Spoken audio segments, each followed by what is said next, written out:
Hello everyone, welcome back to my channel. If this is your first time here, welcome. I hope you're doing well, staying warm and healthy and all of that important stuff. Today I'm going to be talking about a piece of media that is pretty popular these days. Though by the time I post this video, the hype probably would have died down quite a bit. But whatever. It took forever for me to get around to watching it because, not going to lie to you, it really isn't the type of thing that normally interests me, just looking at the thumbnail, characters and aesthetics of the show. But I finally decided to watch it because YouTube kept recommending it to me for some reason, and I was bored, so I said, hey, why not? If you read the title of the video, you already know that I'm referring to the Amazing Digital Circus. So, after watching it, I had a lot more to say about the pilot than I originally thought I would, and I felt I just had to talk about the theming and the execution of those themes. Or theme singular, I should say. That main theme being existential dread or having an existential crisis. Unless I missed something else, that seems to be the only theme that was presented in the pilot. As a self-declared expert who is a little too familiar with the horrors of the hyper-awareness of their own existence, I just felt like putting in my own 2 cents was appropriate. Anywho, first I'm going to get into the stuff I really did like, and then my critiques and how I would have done things differently myself. And one last thing, if this video ends up floating outside of my subscriber base and it reaches Digital Circus fans, please don't take my opinions as attacks in any way. This is just for funsies, and despite my gripes, I really do wish everyone working on this project the best and that they find long-lasting success and recognition. It's just a pilot, so nothing is really set in stone at this time. Oh, also another quick thing before we get into the video. The drawing that's happening in the background, so this is just a drawing of a retro idol. So lately I've kind of been watching YouTube videos of like J-pop idols from like the early 70s and the 80s, and I don't know, I guess it just inspired me to just like doodle something while I was watching them. And I like to say that I have 2 different art styles. There's my main one that I use for like, I want to say 95% of my pieces. And then there's a style I developed that's based off of the style of 1970s American cartoons. The style itself is still a work in progress because I don't think it emulates that grittiness of, you know, that almost like ruggedness of 70s American cartoons well enough. But I mean, at least it definitely looks different from my regular stuff. So it's definitely a work in progress, and I do like to draw in that style occasionally. So that's just a little treat for you guys today. So, I mean, yeah, just a little tidbit. I think it still needs more improvement. I need to look at 1970s cartoons some more. So I'll definitely be studying those some more so I can get a more authentic look for this style. Now let's get into the video. Let's get into the stuff I genuinely did enjoy. The music in this palette is so good, I was genuinely surprised, like whoa. Especially the main theme and the reprise at the end. It's almost annoyingly catchy, I can't stop humming it, like it's literally stuck in my head. But yeah, the music's pretty good. Also, there is no debating that the animation is pretty great as well. But personally, I'm not a fan of how much the blur is used, but that is just a nitpick of mine. The intro was fun as well with the whole like opening like theme song sequence, and I was hoping it would see through until the end, but it's fine, it's whatever. And I also really like the designs of most of the characters as well, with Pomni being my favorite, which makes sense because she is the main character and all. So yeah, but what's that? Which designs do I not like? Well, I will save that for the next section. But yeah, I think that's all the positives I have. Actually, I do have another one, but I will save that for the next section because it will be relevant for when we get there. So let's get into my critiques because it mainly has to do with the execution of the overarching main theme of the pilot, which is that existential dread. I really didn't like how ham-fisted the existential crisis aspect was. As someone who experiences existential dread on a daily basis and has an existential crisis at least once a month, I personally feel like it would be more impactful if it was more on the subtle side. Let me explain. Experiencing these feelings is not only eerie, but insanely isolating. Like, the dread of trying to discover the meaning behind your existence is like peeking behind like a curtain, like the curtain that no one else wants to peek behind. Like, how do you even bring that up to people without them looking at you like you're some sort of like nut job? Like, are you really telling me that you're pushing 50 years old and you have never experienced this shit a day in your life? Anyways, I say that to say that with the way the pilot is presented, the show really just feels like a bunch of people just hanging out until they can find an exit and escape, which is probably the point, but I actually wrote my initial thoughts out upon my first watch. So this is what I wrote. The whole existential crisis thing would have worked better if it was more subtle and not so in your face.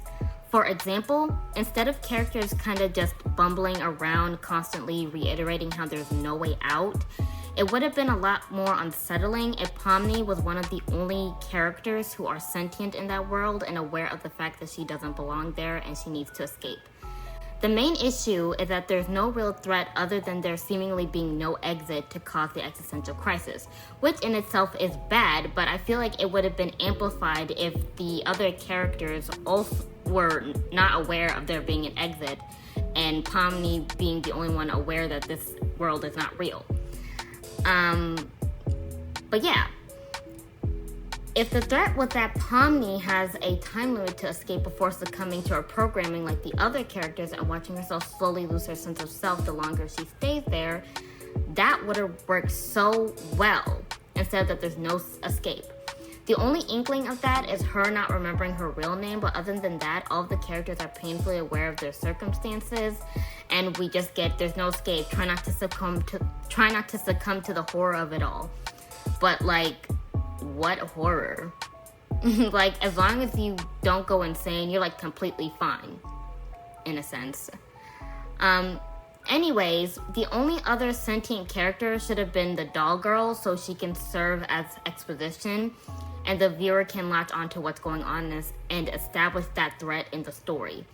The only thing that worked in the pilot for me was when the characters and objects would glitch out. In my opinion, it was more effective when they would glitch randomly as opposed to symbolize if they got hurt or injured.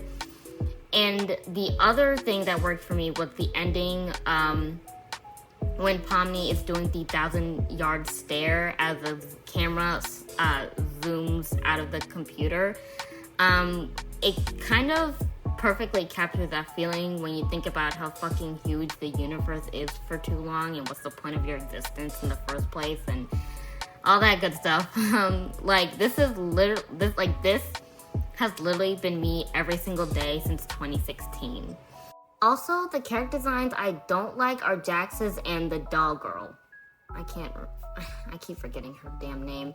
Okay, so I don't like Jax's design. I don't dislike Jax's design completely. I think the little quirk of him only being able to just move his lips and not actually open his mouth is pretty interesting. But other than that, his design is just so whatever to me. And Ragatha, there we go. It's literally just Raggedy Ann. Like, looking at the other designs in the pilot, I knew they could have done a lot better than that if they wanted to. But yeah, those are basically my grievances I'm not taking that out. Those are basically my grievances in a nutshell. And I hope that what I'm trying to say makes sense. But it's important to remember that it is just a pilot, so I don't want to criticize it too harshly. Didn't hit the mark for me, but I can see why it blew up the way that it did. Speaking of which, the amount of attention the pilot has gotten alone is kind of crazy when you really think about it. At the time of me recording this, the video is sitting at, I believe, 195 million views with about 5 million likes.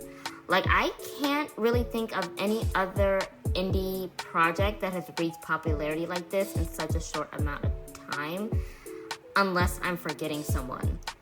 I say that to say, because of this success, I've seen quite a few videos popping up talking about how the team behind the Amazing Digital Circus, I think they're referred to as Studio Glitch, if I'm not mistaken, is not only beating Disney, but it's destroying Disney. Like a multi-billion, more like trillion-dollar company, because they had a really shitty year financially. I am like the furthest thing from a Disney stan. Let's just get that out the way. But making claims like that, like, that's a crazy ass statement. That's a crazy statement. Like, not only am I confused on what merit are they beating Disney aside from internet popularity and general praise and I guess passion, if you want to throw that in there. But do I even need to point out how much like pressure that puts on the people behind the project? Like, am I the only one who finds that a little bit unfair? Because, like, let's say that the next episode or the direction that they want to take the series doesn't live up to the hype or people's expectations. Next thing you know, we're gonna be seeing videos on YouTube popping up talking about did Studio Glitch fumble the bag? Like, because they didn't live up to the impossible expectations put upon them.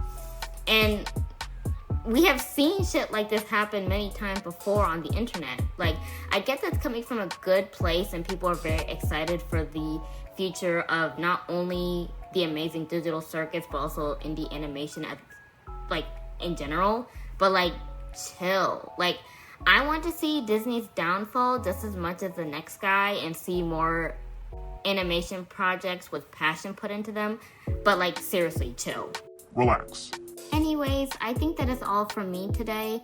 This video turned out a little darker than I was expecting, but what did you guys think of the Amazing Digital Circus? Loved it, didn't care for it, hated it, whatever. Let me know in the comment section down below. I apologize if there were parts in the video where I sounded like monotone or too tense. I'm not used to recording myself yet, but I'm sure that I will loosen up over time and won't sound so rigid. And I also want to apologize for the lack of extra visuals in this one as well. But I do not want to go onto Google Images and see Pomni's pussy on my motherfucking screen. Like, if you're into bug-eyed, jelly bean-shaped noodle limb gestures, that's your business. But no thanks. Anywho, I think instead of weekly art vlogs, I want to do bi-weekly art vlogs instead. Only because not only am I slow at making videos, but also I draw really slow. Well, it's not that I draw slow, it's just that I work on multiple pictures at one time, and it takes me forever to finish one picture because I'm working on so many at one time. So like, it feels like I'm working all the time, but nothing's getting done. I'm working on that. But yeah, anyways, I think my next video will be about how 9-to-5s are low-key becoming outdated. But this is low-key an art channel, so maybe I should actually talk about something art-related. But we'll see. I might end up changing my mind like I always do. And don't forget to like, comment, and subscribe, and check out my Patreon if you have the means to do so. I post videos a week early on there. And before you ask, Ike, are you, like, doing okay? No. No, I'm not.